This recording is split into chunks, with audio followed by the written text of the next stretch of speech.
Jen Rosati and Dawn Staley and all those folks that Cheryl Reeve, who had a hand in Caitlin Clark not making Team USA last year in the Olympics. It looks like they may be now. Cheryl Reeve's still there, but the actual committee. So there I was, watching this whole WNBA Olympic selection drama unfold. And honestly, it felt like a masterclass in how not to build a sports future. We're talking about genuine concern, and I'm not just talking about fan outrage, but a deep-seated worry that the very media establishment and the powers that be within Team USA are realizing something alarming. They're seeing their carefully constructed dynasties, their cozy echo chambers, starting to crumble faster than a poorly constructed layup line, all because of one player, Caitlin Clark. This is more than just a minor shakeup, it's a fundamental shift, and I can assure you, the fallout is going to be significant, because what's just happened has genuinely altered the course of events. Let's dive into this meltdown, shall we? Caitlin Clark, WNBA Rookie of the Month, packing arenas while averaging 17 and 6 assists. That's not enough to make the Olympic roster. The WNBA elite, the same ones who actively barred Caitlin Clark from even being considered for the Olympic team, are reportedly not handling the sudden shift in their social circles. And more importantly, their relevance, very well. Let's get one thing straight right away. We cannot pretend that Clark's alleged lack of experience was the real reason she was left off the Team USA Olympic Selection Committee the last time around. No, that was a smokescreen for something far more insidious, sheer, unadulterated favoritism and old-school politics. For the longest time, it felt like the gatekeepers held all the keys. But this time, the gate was left wide open. You see, the same crusty inner circle that's been clinging to their power for years tried to gatekeep their way through another Olympic cycle, and it just didn't work. I'll tell you what we're not going to do. We're not going to allow that. Can we just like call a spade a spade? Racism has been impacting the WNBA well before this year. This is not a new thing. Sure. This is, and in that way, I do think Caitlin's being used as a pawn. Mm-hmm. Caitlin didn't bring racism to the WNBA. This has been happening. And that, I think, is what's been such a shock for all of us, that other people are surprised by this. Mm-hmm. We've been trying to tell you. And once again, for so long, as a player, I would almost joke. I'd be like, I would have loved to have shut up and dribble. In so many ways, I would have loved to have been valued as a basketball player. I would have been loved to have been spoken about just for my play. I think now Team USA's structure has undergone a significant change, and it now mirrors the men's teams in a crucial way. There's a single person in charge of organizing and directing the team. That person, Cheryl Reeve. And here's the kicker, Reeve openly backed Clark. Meanwhile, all the old guard, the ones who were so busy trying to hold on to the past, they just Legitimate to say, we roll in the Olympics every year. We can afford having, someone who's the 20th best or 24th best instead of the 12th best because of what it would potentially do to grow the game. That's legitimate. And I also think that door somewhat got open brew by Diana Taurasi's inclusion. So Diana, and we can show you their numbers. They're having a shockingly similar season. So points and rebounds basically identical. Field goal percentage is identical. Caitlin has way more assists and way more turnovers to go along with it. Diana has very few assists, very few turnovers. So Caitlin's not yet in her prime. Diana's past it. And let's make sure we're all on the same page here, because I know what some of you might be thinking. Is it just about Caitlin Clark? Or is there something more complex going on with Cheryl Reeve? It's true. Reeve might have some interesting political connections within the sport. And yes, Megan Rapinoe, we see you, your advocacy is noted. But what's undeniable is that Reeve has always been honest and forthright about her feelings on the court, and about who she believes deserves to play. And in this moment, Caitlin Clark absolutely deserves to be wearing the red, white, and blue. Speculations once more. From ESPN to the WNBA Twitter, you can hear the anxiety. Sue Bird won 4 WNBA championships. She was an All-Star 13 times, one of the more decorated basketball players in history, and also 5-time Olympic gold medalist, just named USA Basketball Women's National Team Managing Director. That's a hell of a title there. Is that on your business card? And what exactly does that mean, Sue? Need like a business index card at this point or whatever. Managing director, it's basically what Grant Hill did for the men's team. So like a GM.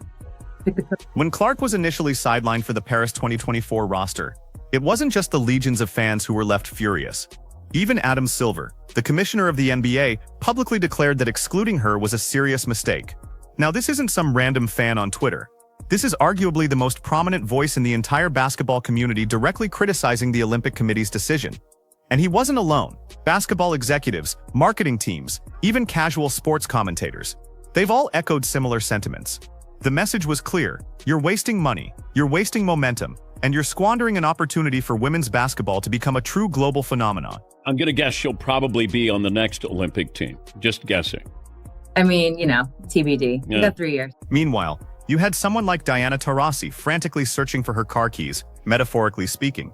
And look, Taurasi has contributed immensely to the sport, but her direct impact on the most recent Olympics was frankly minimal. In one game, she put up a mere 2 points. In another, her on-court impact was negligible. And this is the player they chose to keep over Clark, who, let's be honest, is already generating more buzz and excitement than the entire projected USA squad combined. Why? Because the committee, led by people like Jennifer Rosati and Dawn Staley, prevented Cheryl Reeve and her colleagues from selecting the best players available. They were heavily criticized for defending their gatekeeping, for ensuring no newcomers disrupted their little welcoming group. But now that Cheryl Reeve has replaced the entire decision-making staff, Caitlin Clark's name is suddenly front and center in the Olympic conversation. And why is that? Because Reeve was watching Clark revolutionize the sport, while the old guard was busy nitpicking her game and keeping her out. Reeve, it seems, is far more interested in performance and impact than in political maneuvering. And that's the crucial difference. There was no need for a secret handshake or a backdoor deal with Clark. She's managed to bring millions of fans to the league, to women's basketball, all on her own terms, without needing to be courted or coddled. She's single-handedly brought women's basketball back into the mainstream, and she's done it her way. While the committee was busy taking themselves too seriously, maybe even doing photo ops for commercials, Taurasi was essentially in charge of a team that was already on the move. Let's look at the numbers, because they don't lie. Clark's first Indiana Fever games are now appointment television, drawing the highest WNBA viewership numbers we've ever seen. Her jersey is the best-selling item. And don't even get me started on ticket sales. You know a player is special when they force entire opposing teams to change their arenas just to accommodate the demand. That's Caitlin Clark. But apparently she wasn't ready for the Olympics. For whatever reason. Or maybe, just maybe, they never wanted her on that squad, because they knew exactly what it would mean. She would eclipse the veterans. She would be the main attraction. She would expose the perceived inadequacies of some of their beloved icons. They couldn't take that risk. So they buried her, offered flimsy justifications, and dragged out a conversation that was rarely if ever productive. They claimed experience was paramount. Taurasi was there to collect gold after all. So let's take a moment to emphasize something incredibly important here. That decision to exclude Clark likely cost her not just a medal, but a significant chunk of her legacy. Without Paris 2024, Clark will now have to wait another 4 years, to even begin her Olympic career. Think about that. It makes it nearly impossible for Taurasi to surpass any of her Olympic records unless she's competing until she's 44, which, if we're being completely honest, was probably the entire point behind keeping Clark out. But here's the thing. Cheryl Reeve isn't playing the old gatekeeping game. Karma moves fast, doesn't it? As the new managing director, her first move was to disband the prior committee. And you can bet your bottom dollar that her second major move, restructuring the team selection process to resemble the NBA's one vision, one decision maker, has Caitlin Clark at the absolute forefront. And let's not forget the WNBA media, who are now trying to project this laid-back vibe, this everything's fine attitude. But I can smell the fear. This changes everything. That cozy echo chamber they built, it's been blown wide open. There's nothing they can do about the fact that the same people who were clowning Clark last summer are now scrambling to rewrite history. Clark may not have been ready then, but they certainly weren't ready for her to become the main attraction. And let's not pretend for a second this is all about Clark. You've got Angel Reese, you've got Paige Buckers. This upcoming generation isn't here to play politics, they are here to win. And it's okay if that means pushing the old guard to the sidelines. Reeve, Adam Silver, they see it. All of Clark's key supporters, including those who previously barred her, they see it too. Let's make one thing crystal clear. This is about more than just a heartwarming tale of Caitlin Clark's salvation. For the past year, the WNBA media machine has been in overdrive, pretending she isn't the biggest star in the sport. But now, they have to watch the golden goose they tried so hard to contain finally take flight. And the timing couldn't be worse for them. Their attempts to minimize her impact have been an utter failure. Remember all that coded nonsense that dominated the headlines last summer? She hasn't earned it yet. She hasn't bought into our system. She needs to prove herself. All while the executives were making questionable decisions, And I imagine enjoying shrimp cocktails. Clark, meanwhile, has been carrying the league on her back, looking more like a first-year CEO of a Fortune 500 company than a rookie player. She earned it by occupying more seats than the league collectively had in years past. Adam Silver said it again, publicly, "You guys really fumbled this." She deserved it. She deserved it when the results, the numbers, the sheer demand, showed what the fans had suspected all along. Beyond the USA squad, Caitlin Clark is ready for so much more. She plays for the United States of America. And now the game is truly over. With Cheryl Reeve holding the clipboard in the power, it's time to stop pretending to be politicians. Olympic selections shouldn't be used as farewell tours for loyal veterans at the expense of sensible athletes who are clearly past their prime. Winning is the primary objective. Let's talk about how utterly ridiculous it is that Clark wasn't even included in the most recent lineup, all to give Diana Taurasi an extra medal. Essentially, the screening committee went above and beyond, bringing a 42-year-old veteran onto a court with 20-somethings, and arguing that this strategy is the epitome of competitive integrity, or lack thereof. Taurasi spent more time getting care than actually playing, posting negligible contributions. In one game, she didn't even log an assist. No impact whatsoever. And in the meantime, Clark was out there launching logo threes, selling out every arena, and boosting the league's social media engagement with every single post. But she wasn't ready for the Olympics. Get out of here. She was a threat. The committee didn't want her. She wasn't one of them. She hadn't kissed the rings. She didn't go to UConn. She actively tried to avoid making acquaintances at Team USA camps. She was too young, too popular, too loud, and worst of all, too good. They knew that if Clark got the opportunity, she would take over, push Taurasi into a corner, and make the old guard look disoriented. So they slammed the door shut. The WNBA was officially entering the new generation, but they tried to keep it from happening. But now Cheryl Reeve has simply opened it wide, and it's not just Clark's supporters who are celebrating. Everyone is sick and tired of seeing the league choked by legacy favoritism and gatekeeping prejudice, both on the court and in the media. Now the best player has a legitimate chance under the current system. This isn't a storybook shot, a basketball shot, or some political maneuver. For those who still think this is an early coronation, let's break it down. Caitlin Clark's resume before the end of her first season alone transformed women's college basketball into a Super Bowl-level event. She's the all-time leading scorer in either men's or women's divisions, the unanimous National Player of the Year. She's the reason half of America knows where Iowa even is. She's the spokesperson for countless deals, driving TV ratings, ticket increases, and jersey sales. And now she's doing the exact same thing in the WNBA. She's not just leaving a legacy, she's actively publishing it, all in less than a year. But apparently Diana Taurasi was the better option, according to Cheryl Reeve and her colleagues.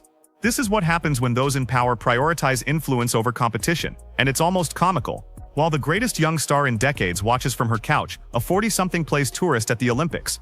Cheryl Reeve, however, saw the writing on the wall and understood the repercussions. She looked at the metrics.